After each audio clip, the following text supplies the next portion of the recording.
Good morning, good morning, good morning, and good morning, good morning, good morning.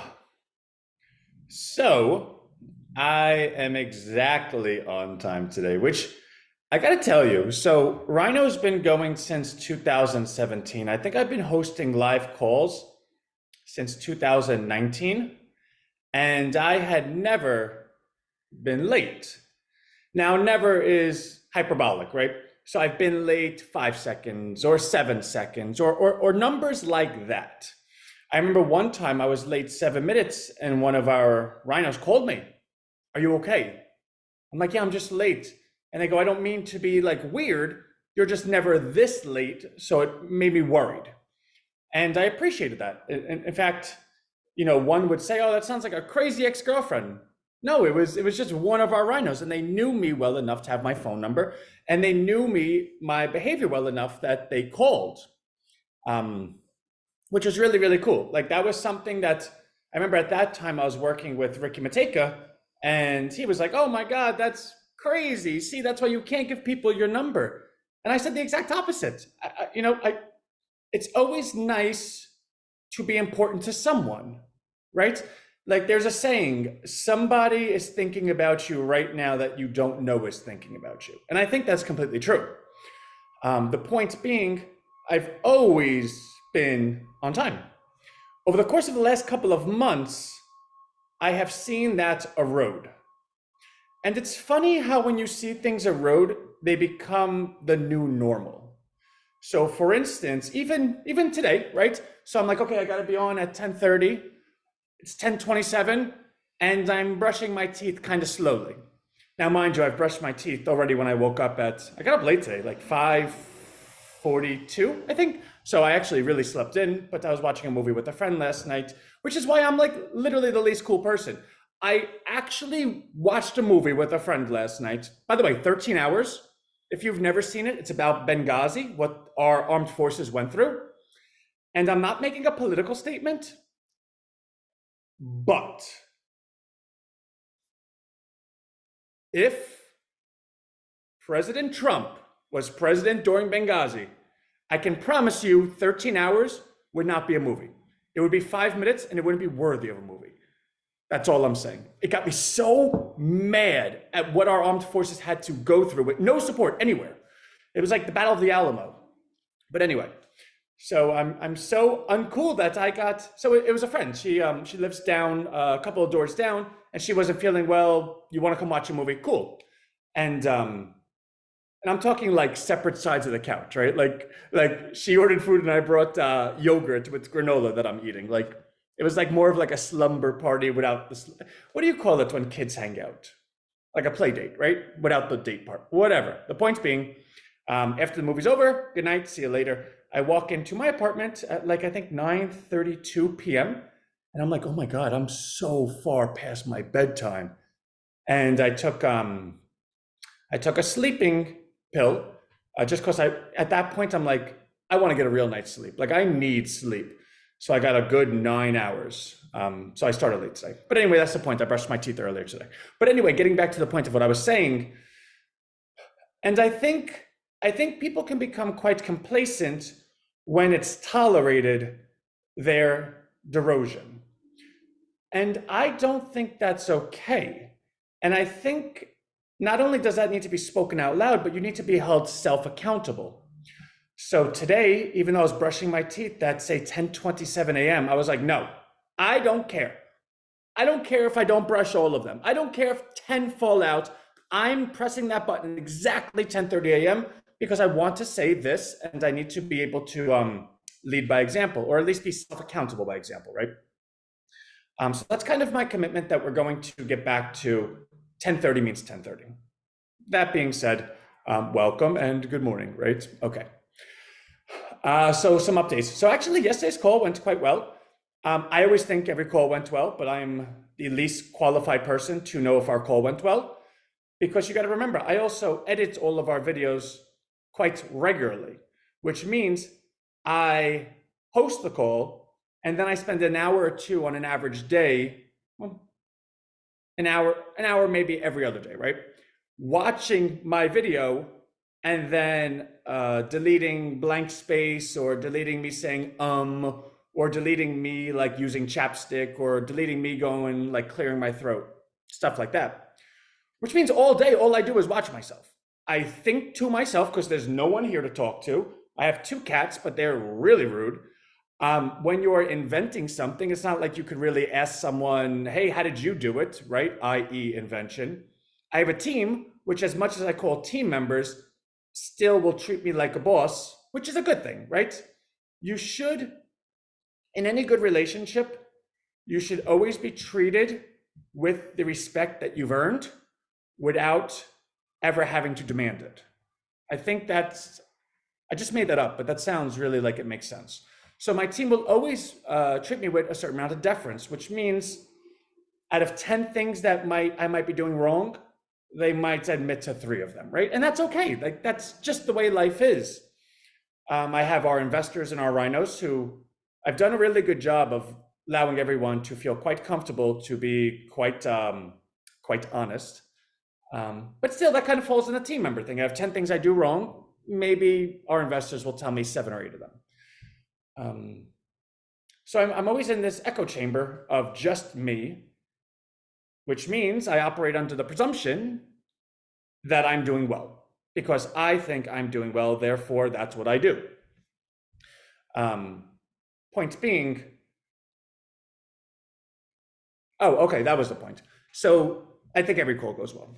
But yesterday, the way I know it went well is because I got 2 text messages and 1 email, all of which said basically the same thing. One was like, that call is going to be the most watched call at the end of the day. Like, when this is all said and done, that's going to be the call that people refer to. I got a text message from Sweden this morning. Just finished the call. I'm finally starting to put it together. I see what you're talking about now. And it's these things that are direct messages to me, right? Because you can't provoke that behavior. It's like the NFL. They have a draft every year, and you select the best players. But then when you get to the later rounds and every player is kind of equally not good or equally good, whatever way, you start selecting the players that have the best God-given talents. Like, for instance, this wide receiver, the guy that catches the ball, catches really, really well. But this wide receiver, although he can't catch really well, is just the fastest. And then you ask yourself, can I teach someone to catch, or can I teach someone to run fast? And you can teach someone to catch, but you can't teach someone to run fast. Therefore, that's the player you start taking. And the point being, it's in those moments that you realize that this is something. You cannot create that moment. You cannot create speed. You cannot create somebody from halfway around the world texting you because they were so excited about what they just watched, even though they've been with you for 5 years, that they felt so compelled to say that sentence, which is along the same sentence as 2 people felt compelled to email the day before. So you know that's kind of where you need to be. So there is a great focus now in editing yesterday's video and leading with that, because we are going to, and I think I've mentioned this, relaunch a marketing campaign for Rhino Bucks. Now, it's not going to be front and center per se, but we do want to have something that ties everything together. So yes, you could get into Take the Trader's Money.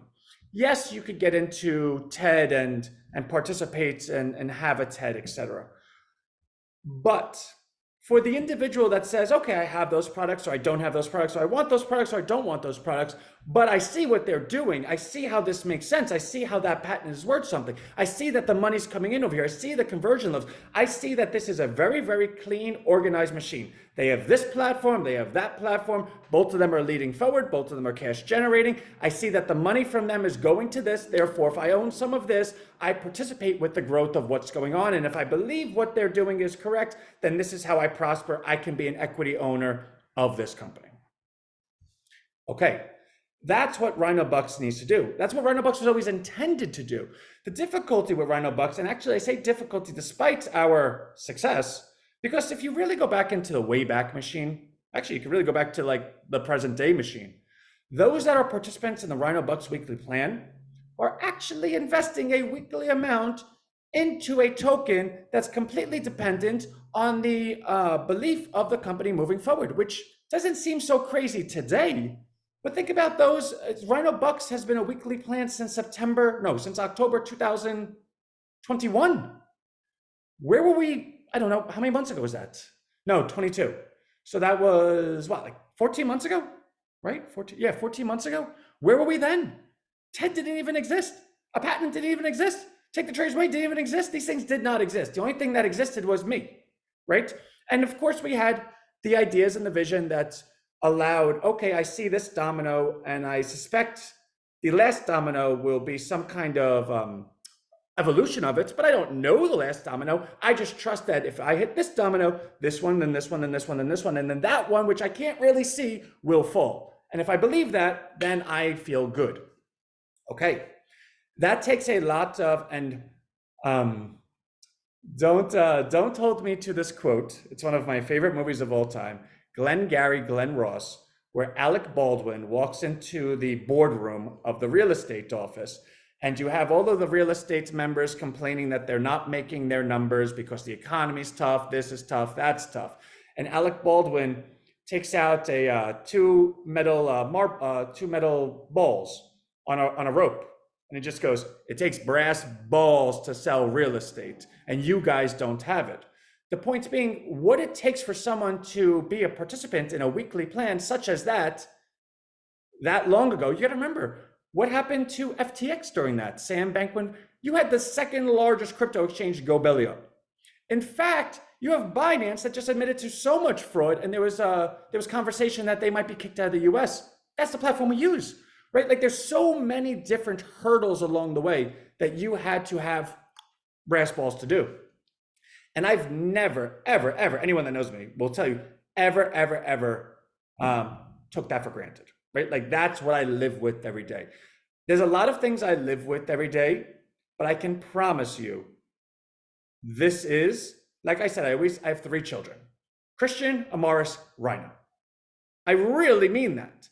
In fact, I believe, and I got to be careful with my sentence, I believe anyone who would have ever been jealous by that sentence actually believed that sentence to be true, which equated to jealousy. I'm not naming names, and please don't even guess a name, you'll get me arrested. But that sentence is so true that I believe it actually hurt my personal life, right? So when I say I have 3 kids, I live with that every day. And we're finally getting there. So now that we have this type of, let's say, proof of concept, I want to lead with that. I spoke to the patent team yesterday. They are right on target, because after our call, I was like, well, this would be really not cool if all of a sudden something went wrong. Let me go check in on them. They're good. Rhino Bucks. Actually, I want to look, you know what? Why don't we just do that right now? So share screen. Okay.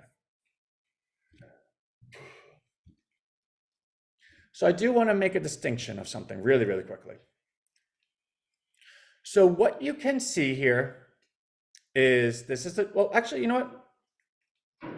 Let's have fun, because we've been doing this for a long time. And sometimes when you do something for a long time and you work really hard, you deserve a moment where you can actually appreciate it. Not that I'm asking you to appreciate it, but sometimes when you do a good job, you should just kind of know you did a good job, right? Like the amount of work that goes into this is cuckoo. So this is where we went public, $1, right? Now look at this chart. We had a really, really great run. And then everyone that remembers, we did this purposely. This was a market operation. This wasn't like a seller. And we said we were going to hold the 2 line. Here's 2, right? And we held it pretty well. And we did well again. And then this was, oh yeah. So our 8th largest holder decided to liquidate, unbeknownst to anyone, which is fine. God bless. I hope he's doing great. And then that really cascaded, because this was also the time that I'm going through like the world's worst divorce. So as we're building TED, as we're doing this, and I don't have money coming in because we're building the investment going forward. And at the same time, when I normally would have said, okay, look at this market, I need to do something, that pocket of time was being spoken for. I just didn't have it. So we had to, this was like painful. But those that understood, and those that didn't, left. And actually in the stock market, they call shaking out the weak hands. And again, we didn't do this purposely. I didn't, right? Like I did not enjoy this. But the individuals that did sell were the ones that were easily, hey, I don't, I guess the run's over, or I should have left, or whatever nonsense they were thinking. And I bet you this guy felt really smart over here. I bet you this guy felt really smart over here. I bet you this guy felt really smart over here. And then the little luxuries in life that I have is that every one of these, I'm, like when you're a parent, well, I guess we're all parents, right? But when you were a child, what would your parents say to you when you really didn't like someone, or someone did something to you that they did to hurt you? Get them back with success. The best revenge is success. And it really is. Because if I lower myself to you, well, then it just looks like we're equals. And I'm not equals with anyone. And I don't say that disparagingly. I don't think I have an equal. I just don't. Now, that's good or bad, but that's how I operate, right? And that doesn't mean I'm better than anyone. I just don't think anyone's equal to me. So as we're doing this, I'm thinking about all of these people, definitely thinking about these people, definitely thinking about this person more than anyone in the entire world. And not that you know who this person is, but I'm definitely thinking about this person. Definitely, definitely, definitely. And what I can say is where anyone that's ever got into Rhino is at an all-time high.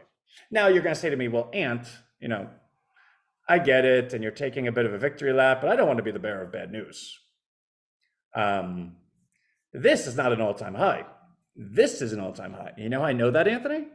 Because this high is 282.52. How did I get that number? So look up here, right? So watch there. So when I go on this, you can see OHLC. That's open, high, low, close. So H is for high, 28252. And Anthony, I am good at math, and I know, well, actually I can read, right? Like I know this number says 2387. Okay, stick with that. This is the point I want to get across. Okay, great. So now let's go over to liquidity. So liquidity over here says 143.27. Okay. So let's go ahead and minimize this screen. And let's go to our Rhino Bucks chart. And let's take a look at the ledger. So this says 143.62.5. Now, this is our numbers, that's their numbers. I don't really know what the discrepancy is, to be honest with you, because I know there's this much Rhino in the pool. I know this is the price of Rhino. If you times that by 2, you get half, and then the other half is the liquidity in the pool. You know how I know that? Because it's 1-to-1 ratio. It's always been that way. Remember, we went public at $1, so 1-to-1. That's the conversion. So let's say you take their number, let's say you take my number, it doesn't make a difference. Because the point of this sentence is, if you take a look back, you see that this was the all-time high. Because again, liquidity pool is what's actually the all-time high. This is the market value. Because I can go ahead and run this price up to 100 by getting rid of all liquidity, in which case one person would be able to sell and everyone else would be left holding a bag. That's for like people that are dirt bags, right? That's not something we would ever do. We've been inputting more and more liquidity. So what you can clearly see is this number is 143,206. This number is 143,625. Which one's larger, right? Like which one's the greater number? In fact, if you go back to that 282 number, it was one of these days, right? So let's actually just look. So that day was December 2nd, okay? December 2nd is over here. Look at the market value that day. It was 141,792. But Ant, it said 282. That's higher than 273. Yes, I agree. But what have we done since? Look at the amount of Rhino in the market, 25,157. Look at the amount of Rhino in the market now, 26,221. We've added an additional 1,000 Rhino. Well, that Rhino has a value. That value is that times the market price, which equals a larger liquidity, like a larger market value. But Ant, 143.6, that's not the real number. We just saw it, and I love you, but who knows what your math is, blah, blah, blah. Okay, fine. 143.27. Is that higher than 143.206? Yeah, okay. So I just wanted to kind of show that to put things into perspective. Hey, Frida, no, anytime you're here, Frida's a good day. I want to put that into perspective because, like I said, this entire month, that is what I'm doing. I am adding to the liquidity pool. I am going to make little purchases just to let people know I'm still there because not everyone's going to watch this.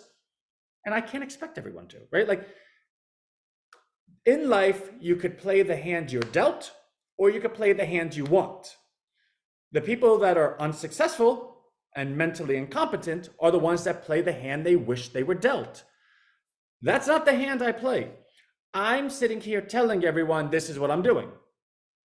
For me to then assume that everyone watches this every day and then understands what I'm saying and then acts on it is me playing the hand I wish I had. I don't play that hand. So in lieu of everyone doing that, what would that market look like? Red, red, red, red, red, red, red, red, red, red, red, red, down, down, down, down, down, down, down, down, down. Do you think in that moment that individual's going to say, but hey, the market cap is going up? No, they're going to say, maybe I'm wrong. I'm seeing a stock go down every single day. I'm seeing no one buying, right? We don't want that. So I have to buy a little bit every single day, even though I don't want to. I want to put it into the liquidity pool, but that's the price of admission, right? Which means I probably have to say this a couple of times, and that's fine. I'm accountable to the long-term value of Rhino. I'm not accountable to any one person. I'm not accountable to my feelings. I'm not accountable to anyone's feelings. In fact, there's a very clear case that can be made that things that are not going well in my life are completely as a result of me saying there's things that I'm never, ever going to accept, and that's Rhino ever being number 2, ever. End of story. Okay, so Rhino Bucks, although the layman might not know it, is at an all-time high. And like I always say, all time is a long time. So we're going to constantly be adding to liquidity. Now, there has been a lot of redemption requests. So I'm finding that this economy, like I know the economy is not good, right? Because I also do Rhino Wealth, which is now take the trader's money, which we're investing, like we're short credit card companies because we believe that there's so much debt out there, people don't have money, blah, blah, blah. When you're a business owner, you see it's a little bit clearer.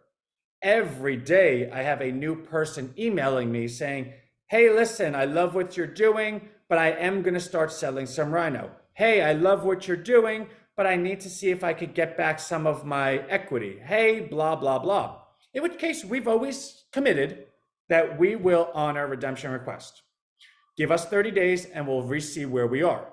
Now, that doesn't mean we're going to have the money to send to you that day. We're a startup company. Like I don't have money laying around, but I will then start managing the money in such a way that we can meet those redemptions because we are never going to be the reason why someone can't pay their bills. We're never going to be the reason that someone says, you know what, it was a good idea when it was an idea, but now I regret ever doing it. The sentence, I regret being a Rhino, is not part of the mission statement, and it never will be. That being said, I do have my concerns that there will be Rhinos sold this month. Now, that's not me saying, hey, red alert, go be a trader and sell it. In fact, I wrote an email to someone this morning. I said, if Rhino went down to 1 penny, I would be the happiest person. Now, no, I didn't. So let me rephrase that because I didn't say the happiest person. I said it would benefit only me. I would be the one to benefit. Because if Rhino ever went down to 1 penny, it doesn't stop me buying Rhino. I'm going to be buying 500 at least every single day. Buying 500 a day at $2.80, wherever it is, equals what? I don't know, like 100, 200, 150, whatever the amount is. Buying $500 a day every day at a penny, do you know how much that equals? Like 10,000, like a really big number. Therefore, the amount of Rhino that I own, or the amount of Rhino that I'm able to take off the market, goes a lot higher as the price comes down. That does not mean I want that because I'm accountable to everyone. Do I want an environment where everyone says, yeah, Ant, I get it. I understand that that works for the long-term picture, but don't get it twisted. I don't want to see my investments going up in smoke every day. That's not what I'm here for. And I understand that, right? And to that credit, you've never seen that. Okay, end of story. The point being, I do have some level of concern this month that there will be one or two individuals that do decide to kind of hit the market. And that's okay.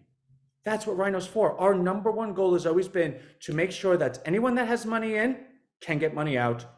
No one needs permission. This is a safe place for it. That's the goal.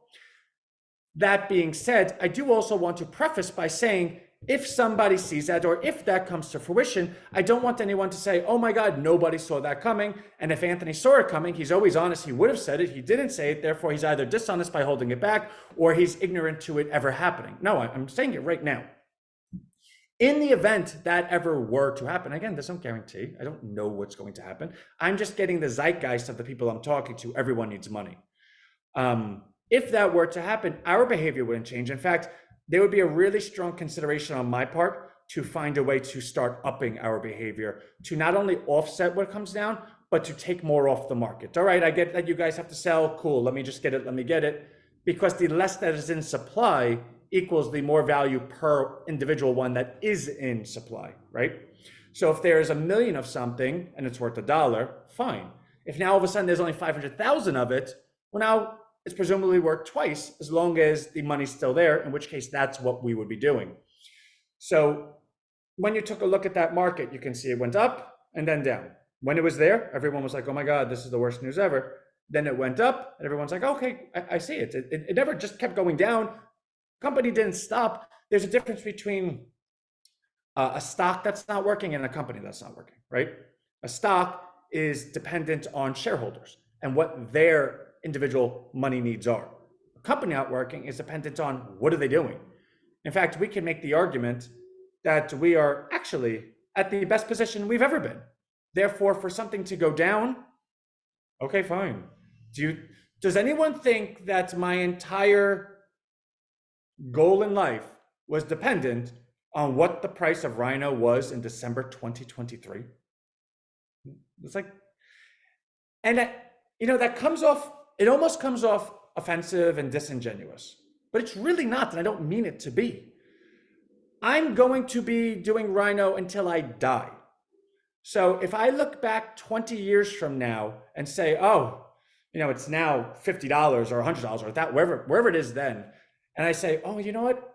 Remember December 2023 when it went from like 280 to like, I don't know, 210? Man, that was the toughest time of my life. I'd be like, no, the next month it went from like 4 to 8. Like, what are we talking about here? But it goes to the point, and I forgot who said the sentence, nothing's ever as important in life as when you're thinking about it. When you're in it, it's the most important thing. Which actually, from a personal perspective, if you're able to look out, then the things that are in front of you aren't exactly the challenges you think they are. In fact, they're the tools that you need to reach something that you want to get to. So I just want to share all that. Nothing's ever changed. I'm still me, and I'm still going to do what I'm going to do. But in doing what I'm going to do, I'm never going to be here to just only give good news. Like that's never, I don't even remember when that ever happened. I'll always be here to share all of the news. So it is Christmas season. I am telling you, a lot of people are emailing me about needing money, and that's okay. I will also tell you that every one of those emails, I don't want to sell my Rhino. That would be my last resort. If I ever sell my Rhino, I'm going to do it at a 50 or 100 a day. If I ever sell my Rhino, I'm going to do it in a measured pace. If I ever sell my Rhino, I'm going to let you know ahead of time. If I ever sell my Rhino, I'm going to reach out to you to make sure that I do it the way that doesn't hurt other people. That doesn't mean that that's going to happen. That means that these are the thoughts from the people that actually need the money. They're still thinking about Rhino in the community first and foremost. So wherever the cards lie, I'm comfortable knowing that that position is a good one, regardless of what it looks like. So I definitely don't mean to stay on this in terms of like, oh my God, he's scaring me. No, I don't have anything else to say. We spent all yesterday having the best call ever. I guess it's only appropriate that we temper it down. But yeah, so that's going good. Ted, it's going good. So the goal, so actually I got a confirmation from my team yesterday that the goal, which they handicapped at 9 out of 10, is that Ted will have Vision and Dolly by the end of this week. For those that are just joining the call today, Vision is the ability for Ted to read images. So you could send a picture of something and Ted will answer questions on what's in the picture, which is, I don't think anything in the world does that. And Dolly, which is actually creating the image. So, hey, Ted, draw me a picture of, in a cartoon style, of a rhino making a ton of money. I have to put my needs on. Yeah. No, everyone is, and it pisses me off. And I don't use words like that often. And it's not pisses me off because Travis or because any, like that's not, it pisses me off that an economy is so being held up on stilts and that the top end is so egregiously just eating everything that, you know, you could always have the populist point of view. Fine. But when you're a business owner and you actually touch the lives of, I think we have like 600 different people that have or have owned Rhino at some point. Like there's a lot of people out there that are invested in 122 different countries. So when I have such a broad demographic, global, emailing me at the same time, in the same 2 to 3 week time frame, like, and they're apologizing as they're emailing me. Hey, I'm so sorry to do this. Which means this really was the last email they wanted to write. But it's all happening at the same time. And there's no one that's going to tell me because I see it, that things aren't really, really bad. So what does that do for me? Well, we need to get better quicker, right? Like I need to get better quicker. There is no chivalry. There's no glory in saying, I want to do this, but then everything fell apart and I wasn't able to. No, then you're a failure. I don't care what you would call it, and you're probably much nicer than me. I grew up a certain way. You failed. I'm not a failure. I'm not going to fail.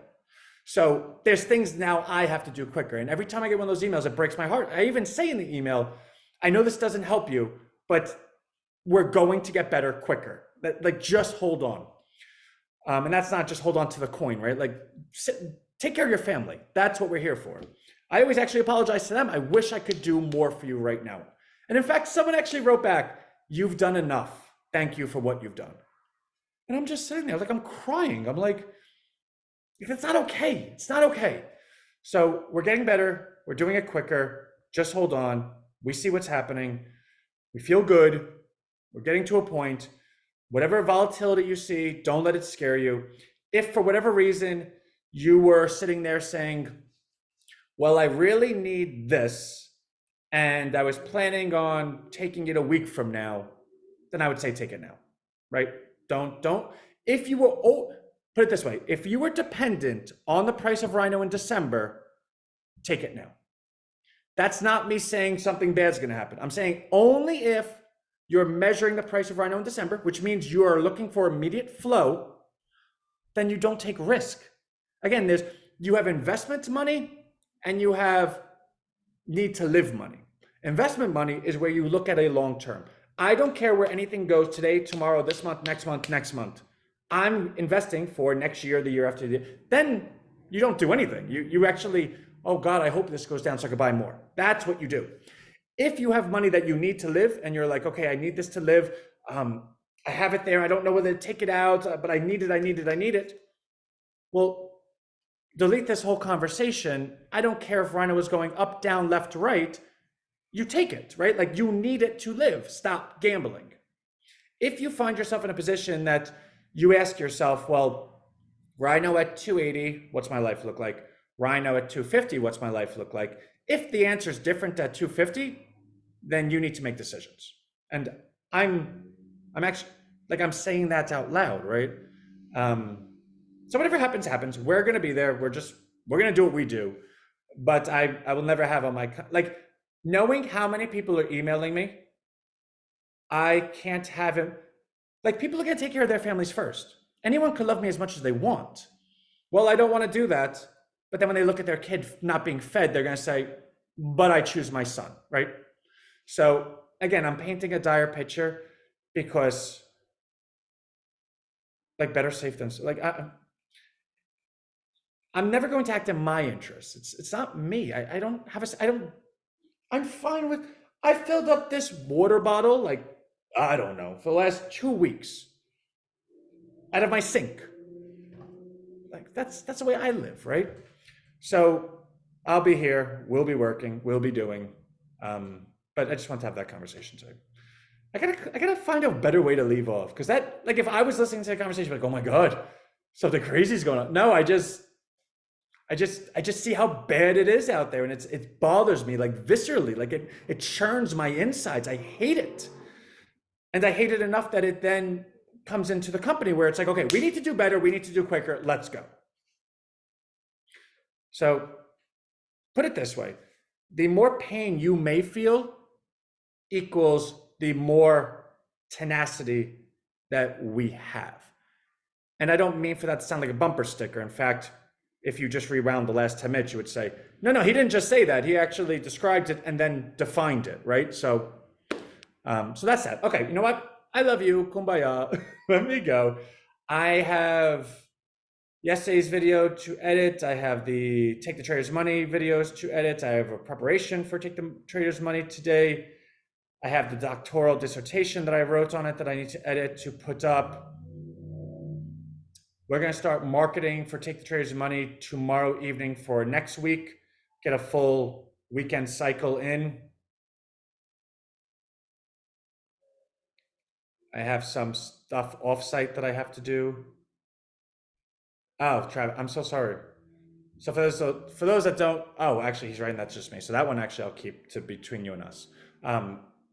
Anyway, Travis, you have my number. Call me anytime. And for those that call me, I always pick up. I'm so sorry for calling. No, I have caller ID. I picked up. Like I know who it is. But text me next time, right? So, but Travis, I'm saying out loud. Call me if anything. I may not have a lot of time at the moment, but you always have that availability. So I think that's it. I think that's all I have today. Because I have personal life stuff that I have to do, which just seems to never end. But that's okay. We're getting closer, and that's all I could say about that. So I'm really rooting for a Christmas miracle. That's the goal. Oh, by the way, last thing. So I don't know. My shirt. So Dave Anderson, Love Lingo. I wear this actually every day. So when I go jogging, I have a Rhino, because it's cold now, it's winter. So I have a Rhino shirt on, which is what I put on around the house. And then I throw this on top of it, and then I throw a hoodie on it, and that's what I go jogging in. So I do wear this every single morning. And during my jog, I don't know whether it's chicken or the egg, it's always the best time because that's the time I'm clearing my head, nothing matters, listening to music, listening to this, I get to think about the day, etc. But it does also have this. So I actually went down to my leasing office before because I needed to talk to them. And when deciding what to wear, I was like, I want to wear this. I love this. So I actually emailed Dave because I have two children and I wanted to buy them these shirts for Christmas. And on his website, there are no children's sizes. I forgot his response. It was something along the lines of, we're trying to get that done, and that he would email me if he got it done in time. The point being, and I've seen all of your companies. I really have. God bless. I love all of you. There's only one company that's actually has shown me something that's so different, so touches me, and that's Love Lingo. I mean, I'm the most optimistic person you could ever imagine. It's all these great words all over the place. And when you go out, people see it. They just look at it and it actually has the power to make someone else's day better. When they see the shirt, they just read the words and they're like, okay, it's not bad. Like, I want to own more of these. In fact, when Rhino really does have an apparel line, I'm going to reach out to Dave and say, hey, listen, can I collaborate with you? Can we go 50-50 on some stuff? Can we use your style? I love it. Like I'm begging him, and I don't want to say the word begging because that assumes that like he's not working as hard as I know he is. But I've messaged him, I have the credit card ready. The second you tell me you have children's sizes, I'm ordering that day. And when, you can love anything as much as you want in life, your children, which by the way, if you don't love your children more than anyone else, you and I we're not actually friends. Like I don't actually like you. I might be polite to you, but I don't actually like you. Like that is so fundamental to who I am. If you do not love your children more than anything, you and I, I'm not inviting you for dinner, right? The point being for everyone else to have those children, the things that you love most in the world, and then ask someone, listen, can you please get that? Because I want to dress my kids. I want to put what your product is on my children's bodies. There is no higher praise. I don't think there's something where you can say, like, you can't prove you love something more than that, right? Like when you go shopping for what they eat, all of a sudden now you're buying organic, right? Like when you're going shopping for clothes, now all of a sudden you're like, I'm gonna go to this store, and you spend all of your money and you have no money for yourself, but you got them that really cool thing. That's children, or at least that's my how I feel about children. There is no higher praise. Dave Anderson, love lingo. Bill, just for kicks, you're talking about being late at times. Here in Brazil, you would be right on time. You could actually be considered rude if you were early. Strange to get used to. That's not so obviously Brazil, but it's also cultural. So I'm not allowed to say names or anything. God forbid I even say something, but the, there used to be someone I knew that came from a particular culture that if they said the event starts at 7, it really didn't start till 9.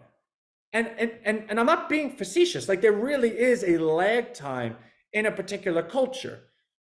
And yeah, so I totally get it. Me, I grew up, if my parents were the worst. They were late for everything. It's actually not funny. My mother was late for her own funeral, right? Like that's how late they actually are at everything. And it always bothered me because growing up, Mikey's parents would drive you to the movies, and then Anthony's parents would drive you home from the movies, and this is how parents collaborated to allow their children to go out. My parents were always late, so other parents, when allowing their children to play with me, would have to automatically already assume that they were driving to and from, which really made it unfair living for me growing up because people that I was friends with behind closed doors were told that they weren't allowed to hang out with me because A, they didn't believe my parents were good people, hence I would be a bad person. But secondly, the workload was double. Well, if my kids hang out with Anthony, I got to pick up and drop off. But if they hang out with Jimmy, then there's competent parents that I could trust. That resonated with me. That was just like to grow up and understand that you live with that pain at like 5 years old. It's not okay. So I'm perennially early to everything because that's how I offset it. In fact, when I was dating someone I used to know, I was living in New Orleans and this person was living in New Jersey. And we would have date nights like on Friday night, and we would watch a movie together. We would have a screen share and we would watch, say, Netflix, and we would watch a movie together from across the country because we were so committed to each other. Because I was always a decent guy. And even though I lived by myself in New Orleans, I didn't go out acting like a fool. Like on Friday nights, I had a date night in front of a camera watching Netflix, right? So we would do it at 7 o'clock or 8 o'clock or whatever the case may be. And I would always be at that Zoom button, boop, at 7 o'clock.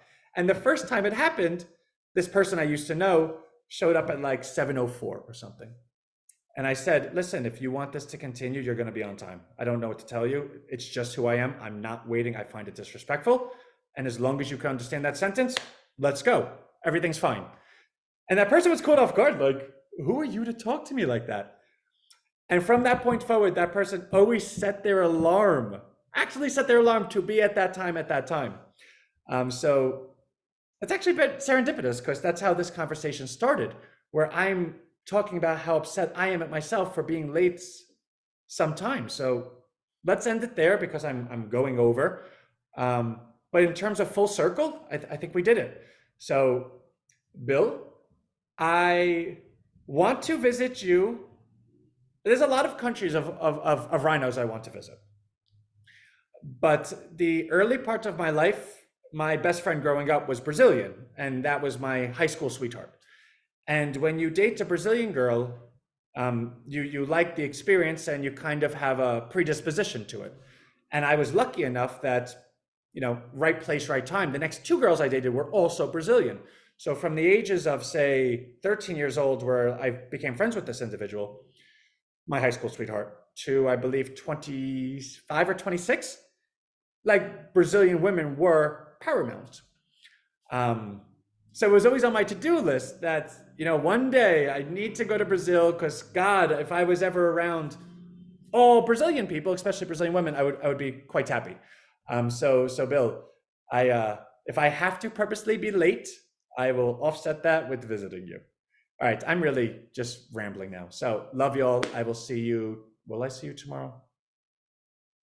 Yes, I think I have court tomorrow morning. Depending on how long it goes, I may not see you. If I don't see you, I'll see you Friday. But I'll let you know in the morning. I'll email. All right. Love y'all. Bye.